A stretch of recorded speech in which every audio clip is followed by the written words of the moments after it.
My wife's name. I got that tattooed like, you know, everybody says don't get your girl's name tattooed on you. I don't fucking listen to anybody. I got that tattooed when I was like 21 or 20 or something like that. So, and then after that, it was just, look at me now. I got carried away. My first tattoo was this. When I was like 32. So 5 years ago. The whole thing. My last tattoo was the one on my chest. See? It says, on his own terms. Mm-hmm. What about you? My last tattoo? Fuck, what was my last tattoo? Probably Your mom? your back. Oh, that's Oh, my side pieces, my rib cage pieces. I got this shit going on right here. Still needs to be Yeah, I need to finish it up. finished. It was so fucking painful. So terribly But you're painful. looking forward to that. I mean, you know, I think it plays a role like in the culture, you know, like rock and roll, you know. But it's all over music culture definitely now. there's like lyrics, you know, there's like, you know, parts of our songs and memories, you know, from tour, plus touring. I mean, we get a lot of our tattoos while we're on tour, you know, in different places from different people. So it's like memories of being on the road. It's just a map, basically. It's like, or just memories. Is it also kind of inspiration? Inspiration? Yeah. Yeah, definitely. Especially when you have certain things written on you, they're like reminders, you know? Yeah, I mean, sometimes I forget my son's name and I just look down at my arm and I go, oh yeah, his name's Jagger. Or, nah, you know, I mean, for us, it's just a way to express yourself, you know, a different way to express yourself. They say your body is a temple. So, you know, I just choose to decorate my temple. You know what I'm saying? It's a trip though, because now like all over, you know, in hip hop culture, you know, tattooing is huge.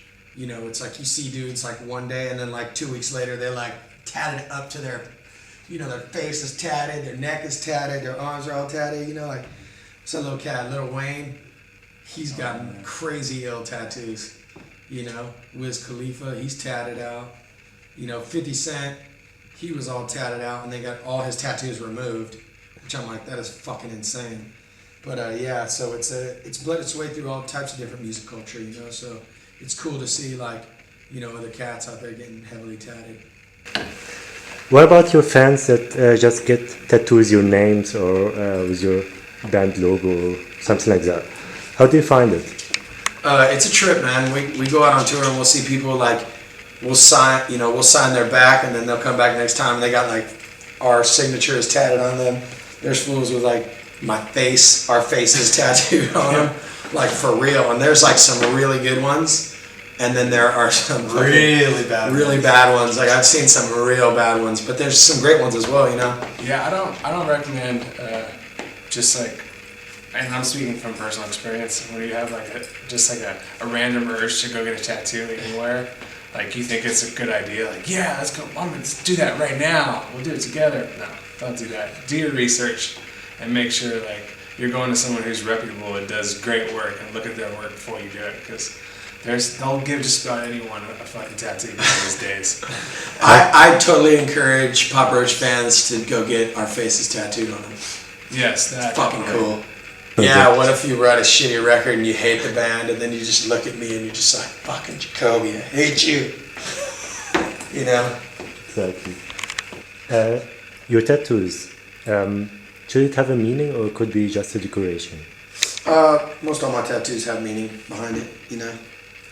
It's, I think that's important for me when I'm getting tattooed, you know? I don't have any real, like, everything has a meaning, you know? Yeah, I mean, it's all, I mean, yeah, it's like a date, it's a time, it's a place, it's a memory, it's a point in your life, it's an expression, it feels good, it feels really good. Sometimes feel good, most times feel good. And it seemed like tattoos used to separate, you know, it used to kind of like, you know, tattoos meant that you were like a certain kind of a group of, you know, you were different from the rest, you know? Like you were, back in the day, it was like you were a pirate or sailor, or you know, Arr. you were a punk, or you know, or a rocker or whatever. Now it's like a little different. You know, like soccer moms and shake it. You know, tattoos, Yeah. You know. So would you show me a tattoo and tell me a story about it? This microphone tattoo right here is one of my favorites. My friend Dave Buckner, the original drummer for Papa Roach, drew this tattoo. And I was working a day job at a hospital, and this was kind of like, this was the tattoo that, you know, if you're going to be a businessman in a suit, like getting tattooed on your arms isn't the way to go. And so this was like, when I got that tattooed, I was like, fuck that, I ain't going to work a normal job. I'm not going to fit into the status quo of, you know, what you're supposed to do with work or whatnot, you know, and I want to fucking rock and roll. And I proceeded to do so. And so, thank God, you know, our band has been successful, and I've been able to take care of myself through music. Because, yeah, being as heavily tattooed as I am, this could be hard for me to find a regular job now. This one here is my family coat of arms, and it was supposed to be my first tattoo. It didn't work out, but my dad and my brother and I all got it at the same time. And So it's a family tattoo. yes, Jerry Horton Senior got that. yeah. And what's the meaning behind it? All the elements have, you know, certain meanings. The name, the family comes from York in England, and the motto is Quod Volt Valde Volt, and it means what he wills cordially and without stint. So it's pretty cool. It's cool. It's my dad's only. This is my dad's only tattoo. Which he got it when he was, I think, 55. Fuck yeah. So, but that's it for him. So Nice. it's pretty cool. A fucking neck tat. Yeah. Yeah. Yeah. Well, my last tattoo that I just got not that long ago was literally took 15 minutes, and I don't think I felt a thing, and I don't even think it scabbed or anything. It was just like simple and painless. But it's a quote. It's a Salinger quote, and it just basically is an artist's only concern is to strive for perfection and on his own terms. Which one is the best one and not the favorite one, but the most important one for you? My best tattoo. I'd say my chest piece. You know, this old fucking. When did you make it? I've had this, I've been 10 years now. But it's been in a lot of tattoo magazines. It's a cool piece. You know what I'm saying? Born to rock, fucking A, that's pretty kick-ass. No, but, you know, as far as, that's one of my best tattoos. I could tell you, like, my worst tattoos, too. Yeah, sure. Right here on my neck. These are my worst tattoos. Yep, right on my neck. It's awesome. When did you make it? I got these back like in 2000, 2001. You know, so I'm thinking about getting them covered up with new tattoos, but I'm not really stressing on that right now. So you are kind of tattoo junkie? I am. I mean, I got carried away, dude. I got what's called a long sleeve shirt, so it's a full sleeves plus my body, my back. So yeah, I'm pretty covered. I'm into that shit. I like that shit. I wouldn't say I'm a junkie, but I mean, I like them, but I like to, obviously, I like to take my time and figure out what I want before I get it. Yeah, I wouldn't say I'm a junkie, but well, I mean, I'm slamming most kids. Yeah, I think you do. I don't know. See, I think this is my best one. Like, I always get complimented on this one because of the yellow in it. And when I first got it, the first couple of years, the yellow was like raised. It was sticking up, so it looked like scarification, but it just pops. I got it from this guy JoJo out of Texas. Yeah, this motherfucker JoJo. Yeah, I know that motherfucker. So you still have a place where you can still have a tattoo? My legs. My legs are my empty space for tattoos. So my ass cheeks. I'm gonna bring My back. thighs. I'm gonna bring back the tramp stamp for that guys. And I think that like joke tattoos are cool. Like I think everyone should just have like one like tattoo that's like not too serious. Like maybe I'll get like a corn dog with some mustard on it. Like, Yeah. We have a friend who has that tattooed on her. She has a piece of pizza on one foot and a corn dog on the other. Hey, dude, it's what you love, man. She's passionate about that shit. You know, we've had a lot of high points in our career. You know, like when early on, when we got to open for the Deftones, that was a high point. You know what I'm saying? Then we sold like 3 million records in 2000. That was a high point. You know, and then like a few years later, when people thought our band was over with, then we sold like 1.5 million records. You know, so it's like there's a series of highs and lows when you're in a rock band. You know what I'm saying? And so it's like, I don't know, like anybody else that likes to smoke crack, you know, you like to get that high, you like to get that fix, you know, and like once you reach that high, you want to get that shit again, you know, and so who knows, you know, next year could be another high point for us. You never know. So it's always you know, you're just searching for that next hit, you know. That's pretty much what it is. Where are the better concerts? In Europe or in the States? Europe. Why? By far. By far. I think that people in the States have too many concerts all the time, so they're very hard to impress. Dude, Europe has concerts all the time. That's true. They have you know what I'm festivals saying? like every weekend, and I think They just fucking rock and harder. you guys know how to put on festivals too, you know.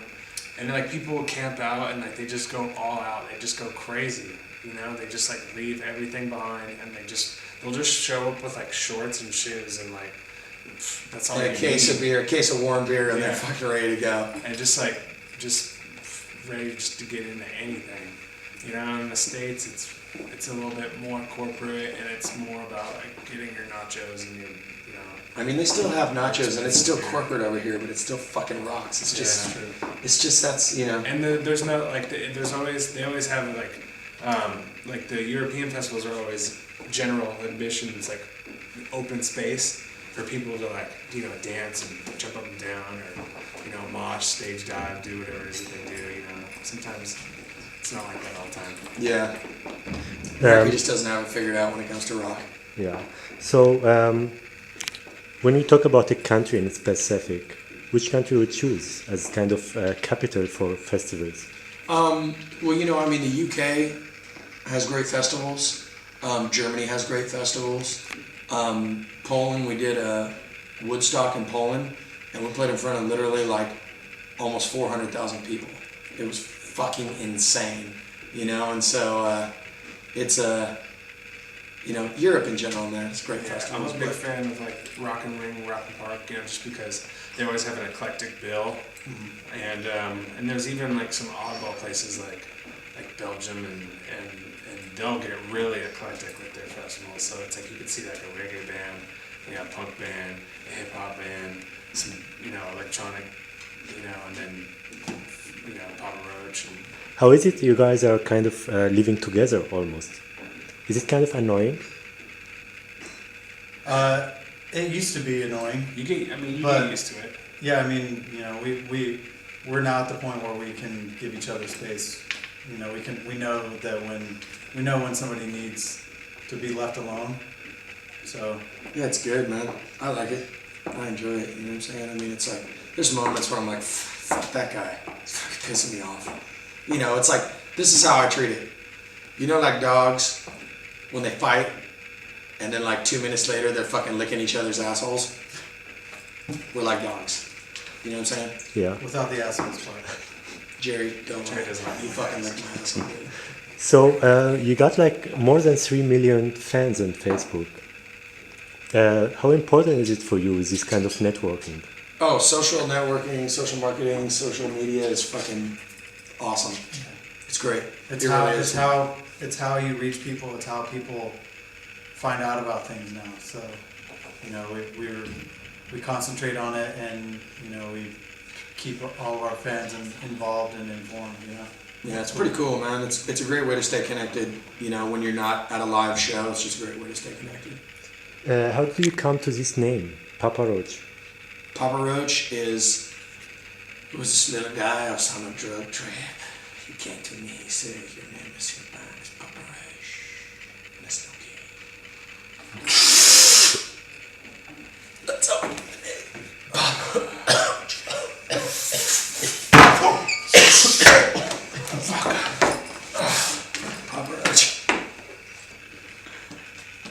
mean, there's like elements from, we have some elements on the new record that kind of take it back to the old school. You know, we did the record in our hometown of Sacramento. That was kind of like taking it back to the old school, but it's definitely got a. Before I Die is definitely not new. There's a progression on there. Yeah. So you can call it like new metal renaissance? No. No, it's just like our own. It's called it's our own fucking listen something. to it. Like I found kind of more electronic tones inside. Yeah. It sounds like kind of more pop Yeah. in some songs. Oh yeah, fuck yeah. You're Most trying to definitely. reach more audience with this kind of music? We're or- trying to really Develop what we're trying to yourself. do with the music is entertain ourselves. Trying to make music that like we like, you know, Yeah. music that. Cause when you're creating, I mean, we've been doing this for a lot of years.